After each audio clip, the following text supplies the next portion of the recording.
আমার নবীকে বলা হয় হাবিবুল্লাহ। কি বলা হয়? আচ্ছা, হাবিবুল্লাহ মানে কি বলেন না? হাবিবুল্লাহ মানে আল্লাহর বন্ধু। হাবিবুল্লাহ আল্লাহর কি বন্ধু। আবার মুসা আলাইহিস সালামকে বলা হচ্ছে কালিমুল্লাহ, যিনি আল্লাহর সাথে কি করেন? কথোপকথন করেন, কথা বলেন, ঠিক কি না? ইব্রাহিমু খলিলুল্লাহ, খলিল মানেও বন্ধু। তো ইব্রাহিম আলাইহিস সালামকেও আল্লাহ খলিল বলেছেন, তাকেও বন্ধু বানিয়েছেন। তবে বন্ধুর মধ্যে পার্থক্য আছে না নাই? আছে। মুসা আলাইহিস সালাম, ইব্রাহিম আলাইহিস সালাম ওনারাও আল্লাহর বন্ধু ছিলেন, তবে আমার নবী ছিলেন আল্লাহর স্পেশাল বন্ধু। সুবহানাল্লাহ, ঠিক কি না?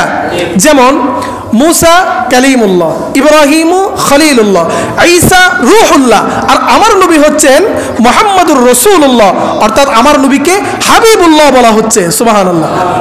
এবার আমাকে বলুন, কালিমুল্লাহ, রূহুল্লাহ, আপনার ইব্রাহিম খলিলুল্লাহ এবং আল্লাহর নবীকে বলা হচ্ছে হাবিবুল্লাহ, এর মধ্যে পার্থক্য কি? এর মধ্যে পার্থক্য উলামায়ে কেরাম করে দিয়েছেন। পার্থক্য হচ্ছে খলিলুল্লাহ কাকে বলা হয়, কালিমুল্লাহ কাকে বলা হয়, ঈসা রূহুল্লাহ কাকে বলা হয়।